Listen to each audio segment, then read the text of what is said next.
아, 여러분도 익히 들어봐서 아시는 전쟁이 하나 있습니다. 트로이 전쟁. 트로이 전쟁이라고 혹시 들어보셨습니까?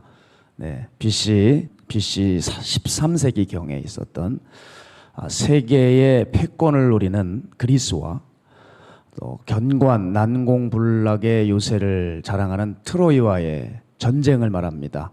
사실 이 전쟁은 그리스 신화에 나오는 전쟁이었는데 19세기 전까지만 해도 이 전쟁이 신화라고 사람들이 인식을 해왔지만 후일에 이 트로이 유적지가 실제로 발견이 됩니다. 그러면서 신화에서 실화로 옮겨오는 아주 매우 드문 케이스의 이야기인데요. 이 트로이 전쟁의 원인이 무엇인지 여러분 아십니까? 그 트로이의 왕자 파리스가 그리스 남부의 스파르타 왕인 그 왕의 왕비 헬레나를 보자마자 둘이 첫눈에 반해버립니다. 그래서 트로이의 그 왕자가 스파르타 왕의 왕비를 꼬셔서 트로이로 이제 데려가게 되죠. 그러면서 이제 스파르타 왕이 노해서 그것을 추격하면서 시작된 전쟁이 이제 트로이 전쟁이라고 알려져 있는데, 여러분 결국 왜 전쟁이 일어났는지를 보여주고 있는 거죠. 왜 일어났습니까? 건드리지 말아야 될 것을 건든 거예요. 그래서 두 나라의 전쟁이 벌어진 겁니다. 삼국지만 봐도 우리가 관우 장비라고 하는 대단한 장수가 있지만 어떤 사람들은 이렇게 평가해요. 관우 장비도 훌륭하지만 이 여포를 당할 수 있는 장수는 사실 없었다.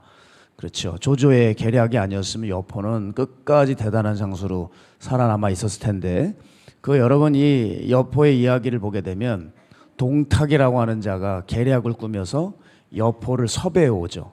그래서 주종 관계를 이룹니다. 동탁이 이제 주고 여포가 종이 되죠. 그래서 여포가 열심히 섬기는데 여포가 동탁을 죽이는 계기가 있어요.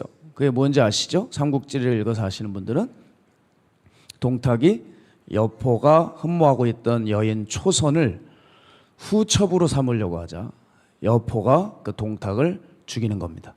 자, 여러분 이게 무슨 의미냐면 건들지 말아야 할 것을 건들면 이런 화가 초래된다는 얘기죠. 여러분 이렇게 이런 것들을 미루어 봤을 때 우리가 상식적으로 가장 아끼는 것을 건드리고 빼앗기고 파괴당할 때 가만히 있을 사람은 없겠다는 겁니다. 바보 중에 상바보가 있다면 상대의 가장 중요시하는 것을 건드는 거예요. 자, 그런 논리로 본다면 우리가 주님에 대해서도 정말 조심해야 될 것이 하나 있습니다. 주님이 무척 애지중지 여기신 것이 있습니다. 자, 그것은 두 가지인데, 첫 번째는 이 땅에 계실 때 하신 일이고, 두 번째는 이 땅을 떠나서 하신 일입니다. 그런데 이 두 일이 연결되어 있어요. 분리시킬 수는 없지만 어쨌든 두 가지입니다. 그럼 이 땅에 계실 때 애지중지 하신 일이 뭐냐? 십자가라는 엄청난 대가를 통해서 영혼을 구원하신 일이고, 이 땅을 떠나시고 하신 일이 무엇이냐? 교회를 세우신 일이라는 거예요. 그래서 구원을 방해하는 일은 얼마나 잘못되었는지 두말할 것도 없고요.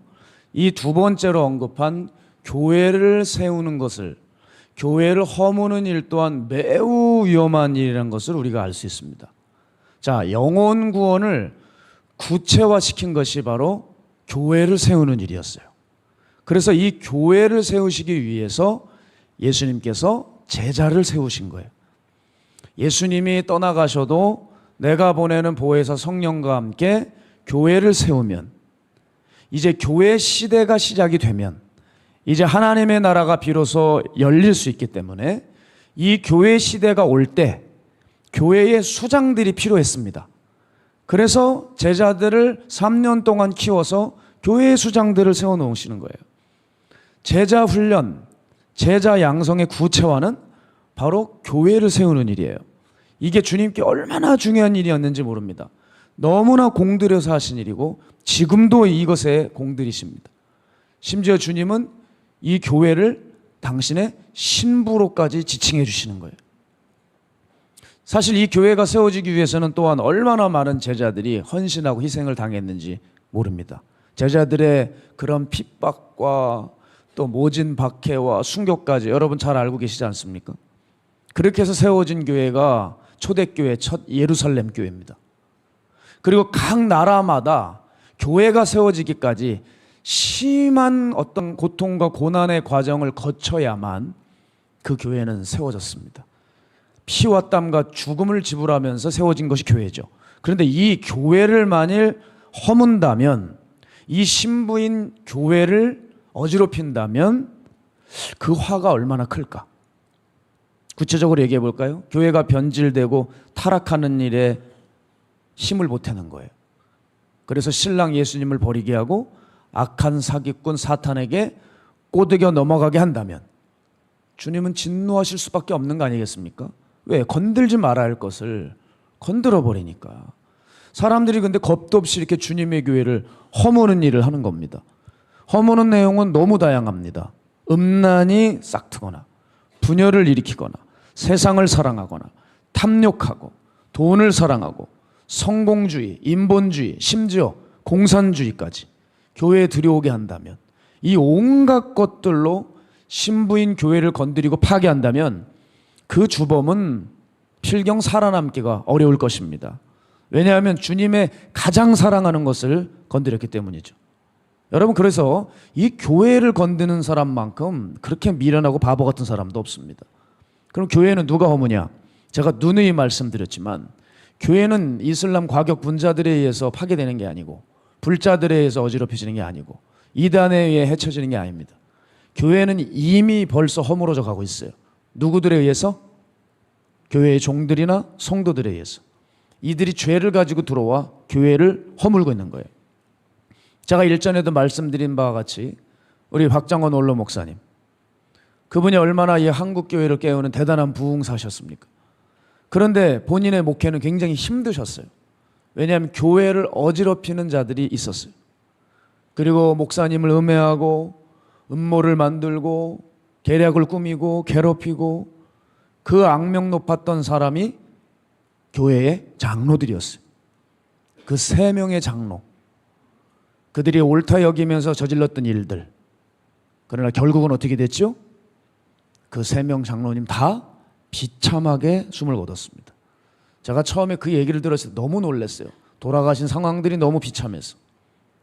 이게 무슨 말입니까? 어리석게도 주님께서 그토록 사랑하시는 교회를 건드는 거예요.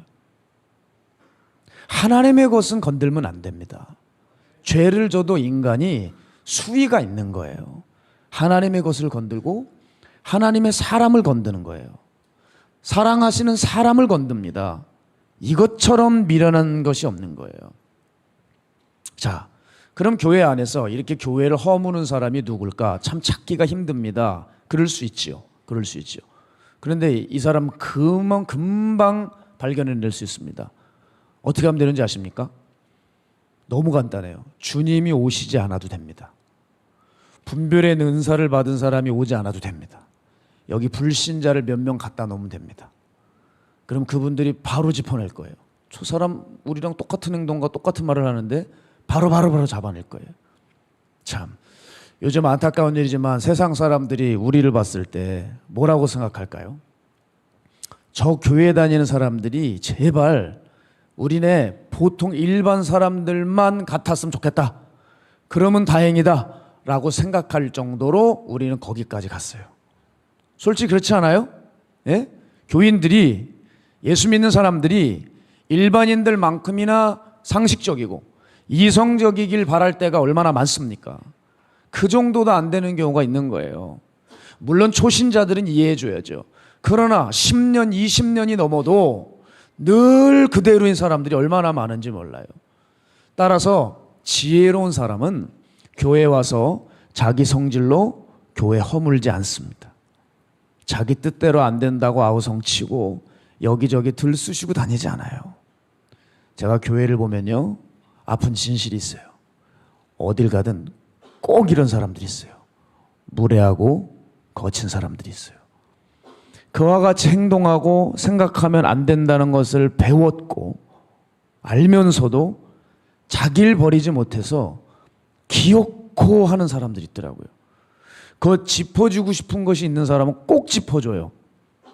찌르겠다고 맘먹으면 꼭 찔러요. 시기 질투하는 마음이 올라오면 꼭 그렇게 해야 돼요. 그래야 직성이 풀리는 사람들이 있더라고요. 그런데 너무 충격적인 것은요, 그러면서도 자신들이 정의로운 줄 알아요. 그러니까 자기의 행동이 지금 교회를 서서히 허물고 깨고 있다는 것을 자기는 모르는 겁니다. 여러분, 강대국이었던 로마가 망했는데 왜 망했다고 여러분 생각하십니까? 외적의 침입으로 인해서 망했다고 생각하시죠? 그렇지 않아요. 로마는요, 자기 기분 내기를 좋아하는 사람들에 의해 서서히 무너져 내려갔어요. 구체적으로 말하면 왕궁에서 시작된 부패와 타락이 로마 전체를 집어삼키고 말았습니다. 그 자기 멋대로의 죄악이 점차 이 집, 저 집으로 번져나가면서 그 강대국 로마는 역사 속으로 사라졌어요. 그러면 교회에서 왜 이렇게 사람들이 자기 기분을 내려고 할까요? 자기가 교회의 주인인 줄 알기 때문에 그래요. 그래서 교회에서 하는 것마다 마음에 안 들어 불평하고 경거망동하는 사람들이 생겨나는 것입니다. 우린 다시 한번 상기해야 되는데, 교회의 주인은 예수 그리스도이십니다. 교회는 자기 성질대로 끌고 가는 게 아니라 교회는 예수님의 말씀대로 이끌어져야 되는 것이 교회입니다. 우리가 이 당연한 상식을 놓치게 되면 교회는 말도 안 되는 자들에 의해서 허물어져 가는 거예요. 우리 교회도 조심해야 되겠어요. 우리 숲에서도, 내 숲에서도 한 명, 두 명 내 기분대로 대하고 행동하고 지적하는 것부터 시작해서 교회 내에서 크게 팔을 짓기 시작하고 사람을 차별하는 일들도 일어날 수 있는 거예요. 처음에 사람을 대할 때 내 마음에 들 때는 간쓸게도 다 빼줄 것 같다가 시간 지나고 나서 그 사람이 별로다 생각이 들면 순식간에 바보 만들어 놓는 거예요. 경건했던 사람도 심지어 죄짓게 만들어 놓고. 죄송하지만 저는 이런 사람이 우리 교회에서 봉사를 하거나 직책을 맡고 있는 것이 발견이 되면 거침없이 내려서 회개의 자리로 안내할 겁니다. 왜냐하면 주님의 교회는 그런 사람들에 의해 병들게 내버려 둘 곳이 아닙니다. 이 교회가 어떤 교회인데, 여러분이 어떤 사람들인데요. 교회를 맡겨주신 청지기로서 주님의 교회를 가장 아름답게 만들어야 될 책무를 제가 지니고 있어요. 기억하셔야 됩니다. 내 잘못과 성질이 교회에서 계속 끊어지지 않고 나타납니까? 하나님이 정말 그 사람을 사랑하신다면 그 죄를 반드시 다루실 겁니다. 그래서 깨닫게 하시는 일이 올 거예요. 그런데 계속 같은 잘못을 저지르고 반복적인 실수를 저질러도 아무런 일도 내게 일어나지 않는다면 그 사람은 두려워하셔야 됩니다. 하나님이 버리셨거나 아니면 잘 쌓아두셨다가 한 번에 손을 보시려고 하는 거예요. 둘 중에 하나입니다. 따라서 여러분, 우리는 항상 나의 말과 행동과 생각이 타인에게 불편을 주는 것을 넘어서서 교회를 깨고 허물고 있지 않은지 생각해 봐야 돼요. 내가 한 것은 고작 한 사람에게 한 것인데요. 여러분, 그 한 사람이 곧 교회입니다. 그리고 그리스도께서 그를 위하여 죽으셨습니다. 그걸 기억한다면 우리가 함부로 행동할 수 없어요. 그런 맥락에서 바울은 안타깝지만 항상 교회를 깨는 사람이었습니다. 자기 고집과 신념의 사람이었어요. 그래서 그의 원칙대로 예수 믿는 사람들을 박해했습니다. 모질게 박해했습니다. 그랬던 그가 어느 날 예루살렘에 있는 제자들을 만나러 다니면서 하나가 되려고 애를 썼어요. 그때 제자들이 얼마나 기겁을 하고 놀랐는지 모르겠습니다. 그런데 바로 그 일을 통해서 교회가 세워지기 시작했다는 거예요. 그게 오늘 26절에서 27절에 나오죠. 사울이 예루살렘에 가서 제자들을 사귀고자 하나 다 두려워하여 그가 제자됨을 믿지 아니하니 바나바가 데리고 사도들에게 가서 그가 길에서 어떻게 주를 보았는지와 주께서 그에게 말씀하신 일과 다메섹에서 그가 어떻게 예수의 이름으로 담대히 말하였는지를 전하니라. 바울이 이제 부끄러웠던 사울의 옷을 벗고 겸손한 바울로 돌아서며 주님의 제자들과 하나 되려고 몸부림칠 때 교회는 세워져 가기 시작하는 겁니다. 거기서 전도와 선교는 시작된 겁니다.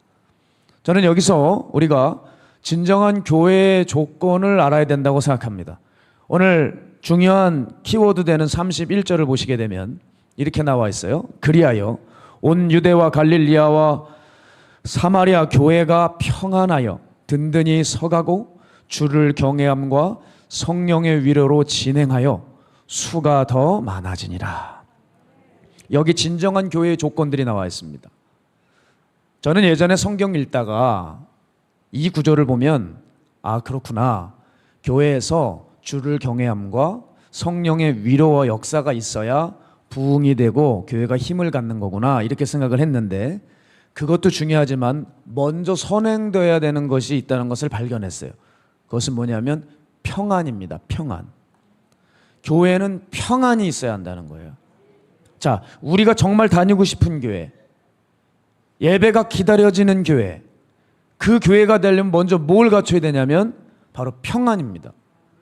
교회가 평안한 상태를 유지할 수 있어야 된다는 거예요. 그러면 그 평안은 어떻게 해야 끊어지지 않고 교회에 머무를 수 있을까요? 생각해 보세요. 사람에게서 평안이 나옵니까? 불가능하죠. 사람에게서는 전쟁이 나옵니다, 여러분. 평안은, 진정한 평안은 오직 예수님만 주시는 거예요. 그럼 진정한 교회가 되게 하려면, 평안이 끊이지 않으려면 예수님이 교회의 주인이 되시면 돼요. 평안은 예수님만 주시는 거니까. 요한복음 14장 27절 보면 평안을 너희에게 끼치노니 곧 나의 평안을 너희에게 주노라. 내가 너희에게 주는 것은 세상에 주는 것과 같지 아니하니라. 너희는 마음에 근심하지도 말고 두려워하지도 말라. 하여튼 사람이 나서면 그때부터 불안이고 분란이고 전쟁입니다. 그래서 시끄럽고 분란을 일으키는 사람들의 목소리가 줄어들고 사람들의 어깨에 힘이 빠질 때만이 예수님께서 평안을 주실 수 있게 되는 거예요. 그러면 예수님이 주인이 되는 교회는 어떤 교회를 의미하냐? 평안이 와야 되는데, 이 평안이 온다는 것은 예수님이 거하신다는 건데, 그럼 예수님이 어떻게 거하시냐는 거예요. 예수님이 하셨던 말씀이 선포되고 그것을 따를 때 진정한 평안이 임하는 거예요. 예수님이 주인이 되었다는 것은 예수의 말씀이 끊임없이 선포되고 예수님의 말씀을 따르는 사람들이, 그 무리가 일어날 때 그것이 바로 진정한 교회가 되는 거죠. 그래서 교회에 보면은 말씀에 순종하는 사람들이 많아질 때 그 교회는 순종하는 사람이 많을수록 그 평안 지수가 높아집니다. 따라서 평안을 잃어버린 교회는 교회가 아닙니다. 왜냐? 주님의 말씀이 없는 교회이기 때문에 그래요. 그래서 교회는 평안이 사라지게 되면 교회라고 볼 수가 없어요. 말씀이 없는 교회는 교회가 아니라는 말이에요. 반면에 말씀이 있는 교회는 진정한 교회고 평안한 교회다. 말씀이 있고 없고의 차이는 여러분 엄청난 큰 차이를 보여줘요. 따라서 여기서 우리가 뭘 알 수 있죠? 교회들이 조심해야 될 것이 있어요. 그게 교회에 뭐가 들어오는지를 잘 점검하고 조심해야 된다는 거예요. 말씀이 아닌 다른 것이 들어와 버리면 그때부터 교회는 평안을 잃고 치명상을 입습니다. 역사적으로 러시아에서 정교회가 타락을 하기 시작할 때 나타났던 현상이 뭐냐면, 매주 예배를 집례하는 그 신부들이 황금색 가운을 내가 입어야 되나, 빨간색 가운을 입어야 되나, 매일같이 이 문제로 다퉜다는 거예요. 그 결과 그 교회의 많은 회중들이 교회에 대한 혐오감을 느끼고 백성들이 교회에 대해서 혐오감을 느끼고 공산주의자가 되었다는 거예요. 그러니까 역사적으로 교회가 본질에서 떠나기 시작하면 언제나 사회는 타락하고 나라가 망합니다. 자, 우리 고린도 교회를 보겠습니다. 고린도 교회는 바울이 세웠어요. 그런데 거짓 교사들이 바울이 떠난 후에 들어와서 바울이 전한 복음을 회방하고 이단 가르침을 집어넣자 교회는 쑥대밭이 되어버렸어요. 이게 무슨 말이냐면, 여러분 잘 들어보세요. 교회의 말씀이 걷어지면 평안이 사라진다는 거예요. 죄악의 열매만 계속 맺히게 됩니다. 자, 이렇게 죄악으로 물든 고린도 교회에 대해서 바울이 뭐라고 말했는지를 여러분 기억하십니까? 고린도후서 13장 2절 보게 되면, 내가 이미 말하였거니와 지금 떠나 있으나 두 번째 대면하였을 때와 같이 전에 죄 지은 자들과 그 남은 모든 사람에게 미리 말하노니 내가 다시 가면 용서하지 아니하리라. 두 번째에도 이런 일이 있었는데 내가 세 번째 고린도 교회를 갈 때는 내가 결코 그 자들을 용서하지 않겠다는 거예요. 왜? 주님이 사랑하는 것을 건드렸기 때문에. 바울이 용서할 수가 없는 거죠. 이렇게 사람이 주인이 되면 남는 건 전쟁입니다. 자, 예수님의 말씀을 그래서 우리가 어떻게 대하느냐, 이 태도에 따라 교회의 운명이 결정나버려요. 자, 그런데 이 평안은요, 어떤 평안이냐면 현실적 평안이 아니라 영적 평안이고 심령의 평안이라는 사실입니다. 무슨 말이냐면 본문 28절에서 29절 보게 되면 함께 읽어볼까요? 시작. 사울이 제자들과 함께 있어 예루살렘에 출입하며 또 주 예수의 이름으로 담대히 말하고 헬라파 유대인들과 함께 말하며 변론하니 그 사람들이 죽이려고 힘쓰거늘. 자, 바울이 헬라파 유대인들에게 진리의 복음을 전할 때 바울이 길이 열렸냐? 아니랍니다. 큰 어려움을 당했어요. 사람들이 바울을 죽이려고 달려들었어요. 너무나도 위험천만한 상황이 펼쳐졌어요. 그런데 성경은 뭐라 그럽니까? 이런 상황인데 31절에 보면 온 교회들이 평안했대요. 이게 무슨 뜻이냐는 거예요. 이건 현실적인 평안을 의미하는 게 아니죠. 이건 영적 평안입니다. 심령의 상태를 의미하는 거예요. 우리 눈에 보이는 현실적으로는 예수님을 믿는 교회들이 공격과 핍박이 거셌어요. 받기 만만치 않은 상황이었어요. 그런데 성도들은 정작 평안했대요. 그 이유가 뭘까요? 하나님의 말씀이 있어서 그런 거예요. 그 하나님의 말씀이 있으니까 성도들이 평안하고 핍박이 와도 안 통하는 거예요. 바로 말씀의 능력을 경험하면 이런 일이 일어난다는 거예요. 그래서 여러분, 교회는 다른 것 갖춘다고 평안해지고 힘을 얻는 게 아닙니다. 유명 전도자 데려와 말씀 듣는다고 되는 것도 아니고, 뭐 유명 찬양팀 영입해서 이곳에서 찬양 콘서트 계속해서 사람들 모은다고 해서 교회가 안정화되고 부흥되고 잘 되는 거 아닙니다. 교회가 하나님의 말씀을 사수할 때 그때 교회는 평안해집니다. 이게 성경적인 거예요. 현실은 핍박이 오고 전혀 평안해 보이지 않을지라도 말씀을 붙들고 있다면 그 교회는 하나님 보시기에 힘이 있고 건강하고 평안한 상태라는 거예요. 그러니까 세상에 온 난리법석을 떨어도 여러분, 우리 안에서 하나님의 진리의 말씀을 날마다 듣기를 원하고 진리의 말씀이 이 교회에 선포되고 사람들이 진리를 따르려고 애쓸 때 우리는 지극히 안전하고 평안한 거예요. 세상이 평안하다 평안하다 하는 그런 말들에 속을 것도 없이 하나님의 말씀에 대한 태도에 따라 우리가 정말 평안한지 아닌지 결판이 난다는 것입니다. 그럴 때 이 평안이 임할 때 성경에 보니 교회가 든든히 서가더라 하는 거예요. 평안의 상태를, 말씀의 상태를 교회가 잘 유지하고 있고 말씀의 온도를 잘 유지하면 흔들림 없이 교회는 강해져 간다는 거예요. 사도행전 6장 7절 함께 읽을까요? 시작. 하나님의 말씀이 점점 왕성하여 예루살렘에 있는 제자의 수가 더 심히 많아지고 허다한 제사장의 무리도 이 도에 복종하니라. 아멘. 여러분, 우리 교회도 여러분의 가정도 심령도 이 하나님의 말씀을 놓치는 일이 없어야겠습니다. 내 상황의 안팎이 복잡하고 심란해도 내 삶의 말씀이 깊이 뿌리 박혀 있으면 흔들리지 않습니다. 왜? 그 말씀이 능력되어 주시니까요. 여러분, 그 말씀을 체험하는 그 간증이 쏟아지셔야 됩니다. 어제 한 청년을 상담했어요.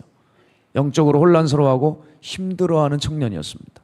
왜냐하면 이 청년은 남들이 보지 못하는 것을 봐요. 귀신도 보이고 영적 세계를 알아요. 그러니까 마음이 여러 가지로 힘들고 혼란스러운 겁니다. 제가 얼른 그 청년에게 뭐라고 말해줬냐면 내 비어있는 심령에 서둘러 말씀을 심어 넣어라 그랬어요. 세상이 한 차례 쓸고 나가 상하고 쇠한 내 마음에 서둘러 하나님의 말씀을 가득 채우라고 얘기했어요. 여러분, 가득이요. 대충이 아니라 가득. 생각해 보세요. 비어있는 장독대에 김장김치를 가득 채워보세요. 살짝 뚜껑이 열렸어도 파리가 오건 들짐증이 와서 뭐 좀 파먹더라도 너무 꽉 채워놨기 때문에 이 안에 있는 김장김치들이 그냥 무사히 보존되는 거예요. 건들질 못하는 거예요. 이 장독대에 장을 숙성시킬 때 그냥 뭐가 들어갈 틈도 없이 그냥 가득 메워 놓으시잖아요. 여러분 이렇게 가득 채워져 있으면 못 들어가요. 어설프게 놓으니까 파먹고 삐집고 들어가고 쑥쑥 들어가는 거죠. 진정한 교회의 첫 번째 조건은, 우리가 진정한 성도가 되는 조건은 여기 있어요. 예수님의 말씀이 여러분 심령 안에 가득 임해 있어야 돼요.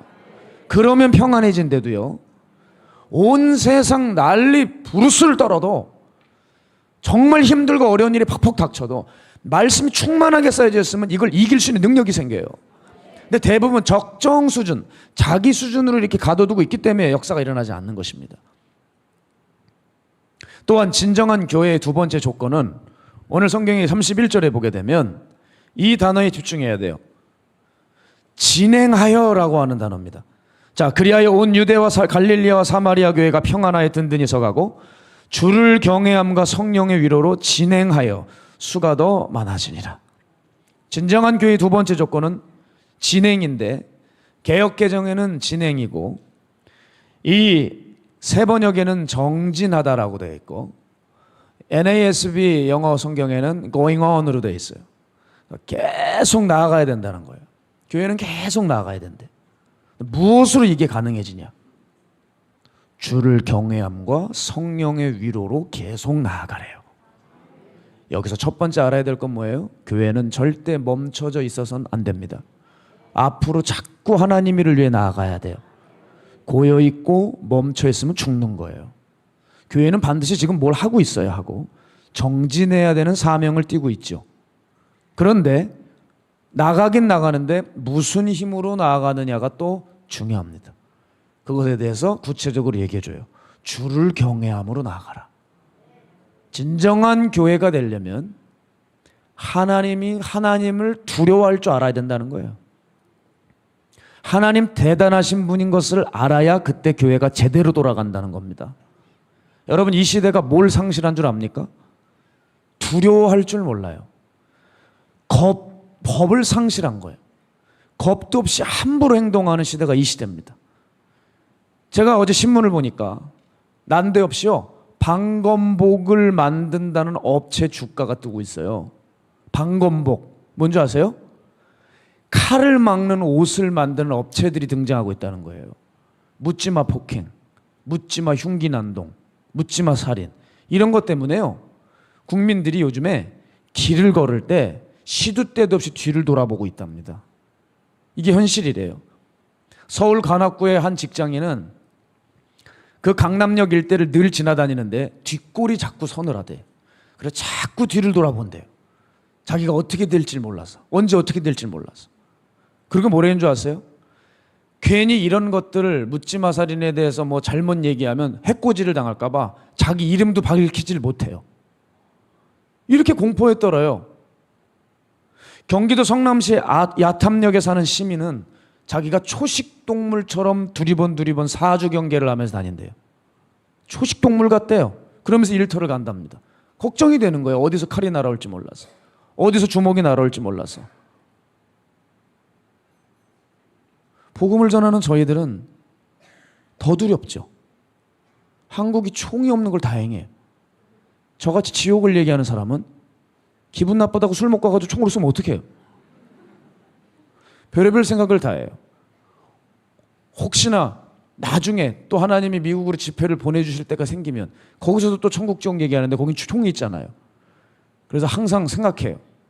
와이셔츠를 사도 포켓이 있는 와이셔츠를 거기다가 이렇게 쇠판을 집어넣어야 되겠다. 심장을 나는 보호해야지. 그런 걸 찾고 있어요. 저도 모르게. 아니, 그런 시대가 올 것 같은 걸 어떡합니까? 묻지마 총격. 네? 한국에서 온 어느, 그만 얘기했습니다. 인천에도 이런 일이 있었어요. 인천에 사는 이 씨가 수요일 신림역에서 여자 20명을 죽일 거라고 커뮤니티에 올렸다는 거예요. 그래서 경찰이 인터넷 주소인 IP 주소를 추적하여서 그 사람을 잡아냈어요. 인천에서도 이런 일이 벌어질 예고탄이 펼쳐지고 있습니다. 요즘 이런 일이 너무 비일비재하다는 거예요. 그래서 경찰 보고에 의하면 전국적으로 내가 어느 날 사람들 죽이겠다 이렇게 살인 예고하는 사람 30명을 벌써 검거했더라고요. 이 시대는 어떤 세상이냐면 겁을 상실했어요. 자기 기분 내키는 대로 자기 기분 푸는 세상입니다.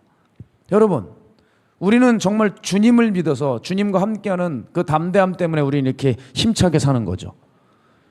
일반 사람들은 거리에 무서워서 나가지 못한다는 거예요. 자, 왜 근데 이런 일이 벌어질까요? 법 무서운 줄 모르는 거예요. 형벌이 무서운 줄 모르는 거라는 거예요. 그래서 배상훈 우석대 경찰 행정학과 교수가 이렇게 말했습니다. 현 사회 분위기상 사법 체계를 보완해서 형량에 대한 강화가 어느 정도 필요할 것 같다는 거예요. 사법기관들이 유연한 판단을 해서 형량을 좀 강화시켜야 되지 않겠냐는 그런 제안을 했어요. 자, 그런 의미에서 보세요. 교회는 어떻습니까? 이 하나님의 집에서도 너무 겁 없이 사람들이 자기 뜻대로 행동을 해요. 그러나 잊은 게 있습니다. 교회는 어느 집단보다 하나님의 심판이 더 빠르게 임한 곳이라는 거예요. 교회를 관용과 사랑의 공동체로 생각하시죠. 그런데 심판도 동시에 임합니다. 그리고 실제적으로 현장에서 저희들이 보게 되면 교회에서 범죄한 자들이 확실히 금방 하나님의 심판을 받는 경우가 많아요. 심판은 교회에서부터 시작됩니다. 이 무서운 심판을 하나님이 교회에서부터 시작하시겠다고 하셨어요. 베드로전서 4장 17절. 하나님의 집에서 심판을 시작할 때가 되었나니 만일 우리에게 먼저 하면 하나님의 복음을 순종하지 아니하는 자들의 그 마지막은 어떠하며 그랬습니다. 여러분, 교회가 하나님의 보호만 받을 거라고 착각하지 마세요. 여기서 하나님의 것을 건드는 자들 하나님 반드시 심판하십니다. 그래서 교회를 자꾸 허무는 자들은 들어야 돼요. 얼마나 자신이 반성경적으로 살고 자기도 모르는 사이에 교회를 깨고 있는지. 교회는 주님을 경외하는 마음 때문에 돌아가는 곳입니다. 하나님을 두려워하는 그 마음이 없으면 여기 이렇게 잔뜩 모여도 하나님은 여길 교회라고 말하실 수가 없어요. 이 교회에 등록하셔도 하나님 두려워하는 마음이 없으면 사실상 신앙생활은 시작하신 적이 없어요. 그건 심판이 시작된 거예요. 또한 이 교회를 정진하려면 성령의 위로가 따라야 된대요. 그때야지 교회가 앞으로 나갈 수 있답니다. 그런데 이건 사실 연결된 거예요. 주를 경외할 때 비로소 성령의 위로는 임하는 법이지요. 자, 여러분, 위로는 언제 임합니까? 위로라는 것은요, 상대가 위로받을 마음의 자세가 있을 때야 가서 위로해 주는 거예요. 완고하고 고집스러운 사람에게 위로를 해줄 수 있습니까?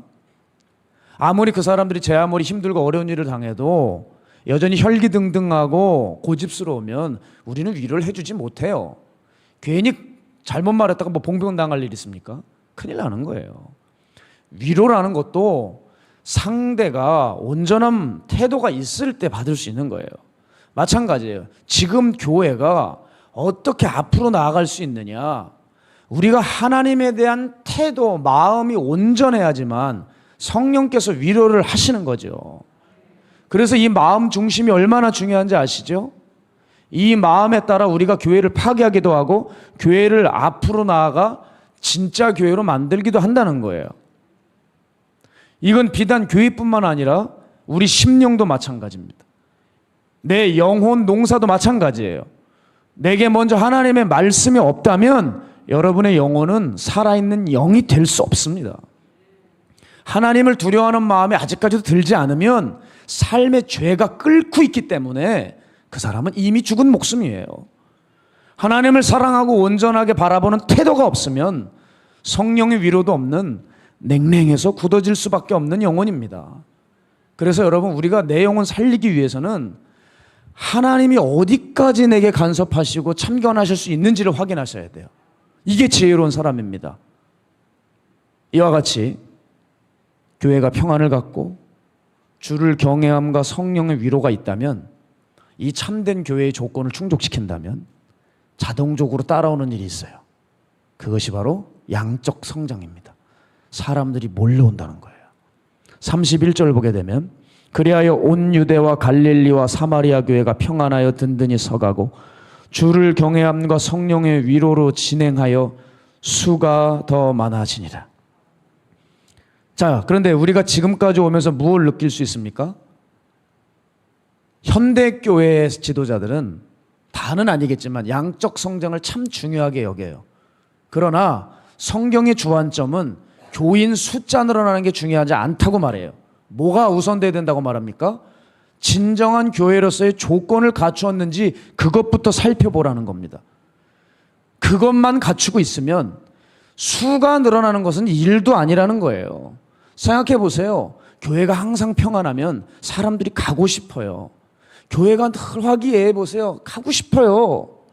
주를 경외하는 마음들이 성도들 사이에서 피어오르면 성령이 역사하실 수밖에 없기 때문에 사람들이 그 교회를 찾고 만다고요. 늘 그 교회의 문을 두드리게 된다고요. 오지 말라고 해도 문을 열고 나 좀 그냥 들어가게 해달라고 모가지를 들이민다는 거예요. 그런 교회가 우리 교회가 되어야 되지 않겠어요? 오늘 저만 이렇게 열정을 갖는 것 같아요.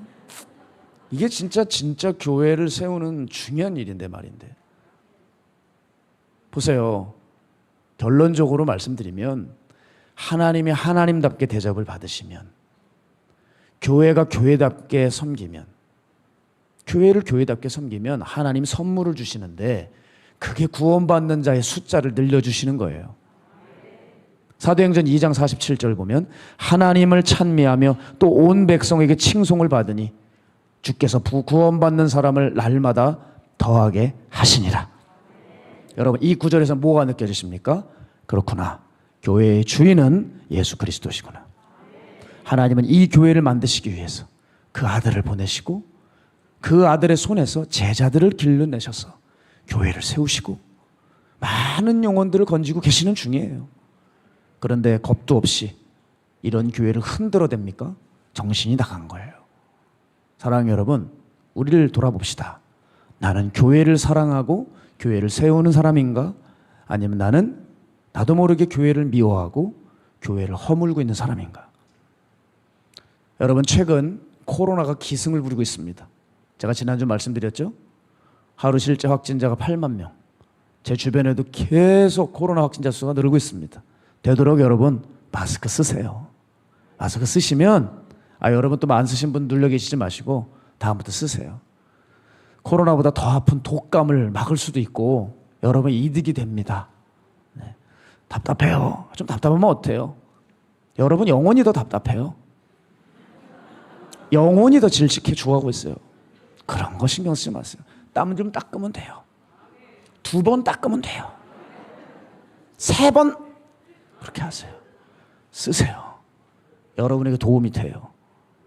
그런데 재미난 사실 코로나 때 교회들이 울부짖는 경우도 많았습니다. 문을 닫고 영적인 사각지대에 몰린 성도들도 있어서. 그런데 몇몇 교회들은 코로나가 터져서 그 목회자들이 그렇게 기뻐했대요. 왜냐하면 교인들이 교회에 모이기만 하면 서로 으르렁거리고 싸우는데 코로나가 해결해 줬다는 거예요. 십자가가 해결을 못했는데 코로나가 해결을 했다는 거예요. 다 흩어버려가지고. 특히 너무나도 감동적으로 얘기하시는 분 봤습니다. 주방에서 매주 혈투가 벌어졌대요. 근데 음식을 안 차리니까 할렐루야. 그 주방이 문을 닫으니까 교회가 평온하더라는 거예요. 그 얘기를 들을 때 이게 웃어야 될지 울어야 될지 모를 이야기도 있었고요. 또 반면에 교회를 얼마나 사랑한 눈물 나는 사람들의 이야기도 있습니다. 이 이야기만 하고 말씀 정리할게요. 제가 아는 할머님 권사님이 있습니다. 이분은 가족에게 그렇게 평생을 헌신했지만 거의 자기 자식들에게 배신을 당한 것 같아요. 사람들에게도 외면을 당하고. 왜? 초라행세계. 가진 것도 얼마 남지 않았어요.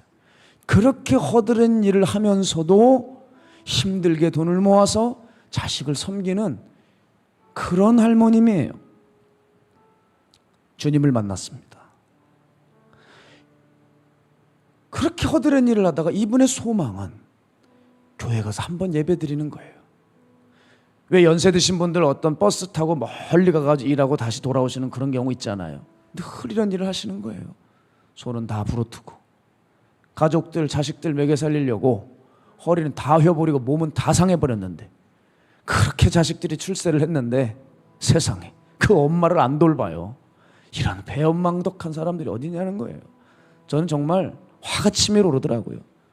그래서 교회에 나가서 주님의 말씀에 위로받고 얼마나 교회를 사랑하는지 힘든 몸을 다리를 질질 끌고 교회에 와서 눈물 콧물 쏟으면서 예배를 드리세요.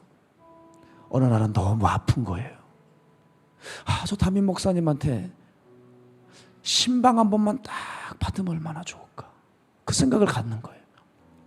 그런데 그렇게 신방을 안 해주더래요.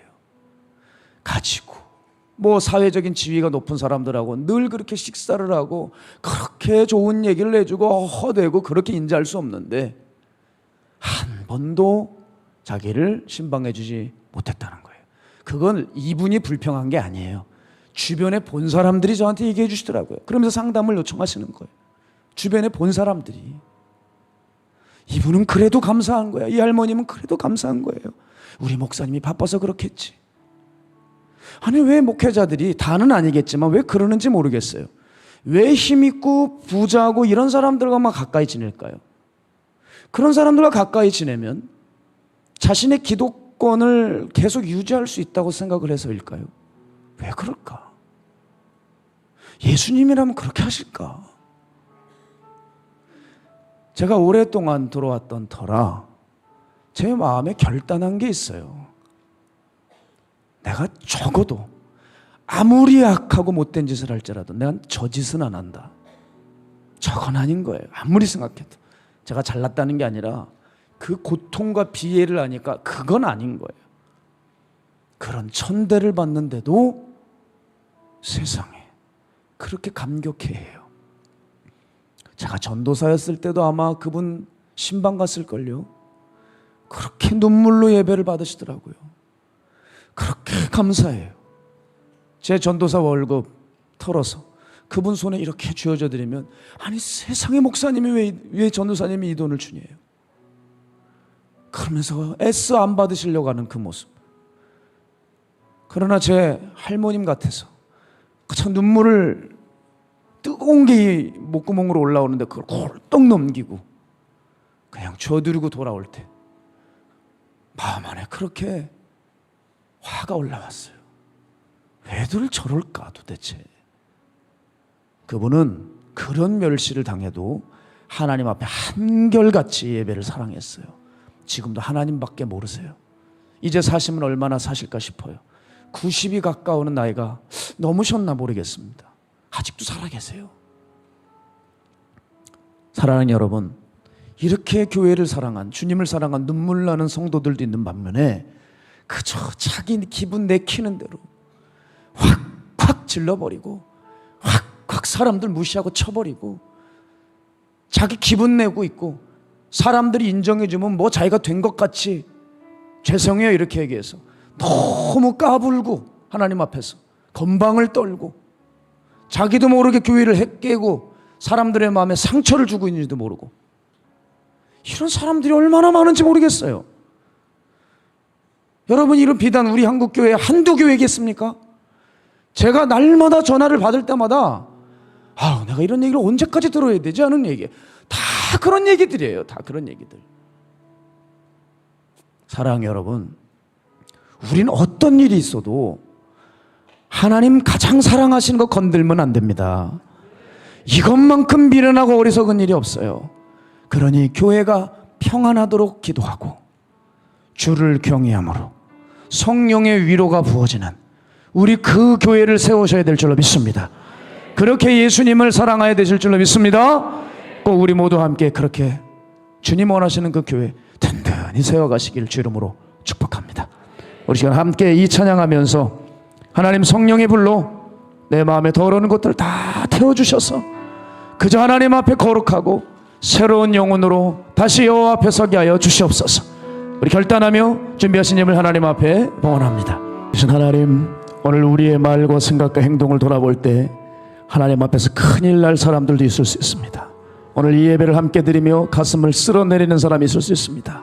제발 경거망동하지 말고 하나님이 사랑하시는 교회와 사람들을 허물지 않도록 자기 자신의 말을 지키고 생각을 지키고 이 교회 공동체를 세워갈 수 있는 걸음이 되고 희생을 하고 헌신을 하고 그만 말 좀 하고 그만 좀 뒤에서 궁시렁대고 그만 좀 나 자신을 높이 평가하지 말고 하나님 앞에서 그저 죄인의 괴수로 여겨서 저 밖에 뛰어다니는 귀뚜라미보다 못한 미물로 여겨서 하나님 앞에 회개하고 십자가 권서로 구명받을 생각해야지 언제까지 자기 기분 내쓰고 자기 기분 풀고 있는지 그런 비참한 인생 이곳에 없게 하여 주시옵소서.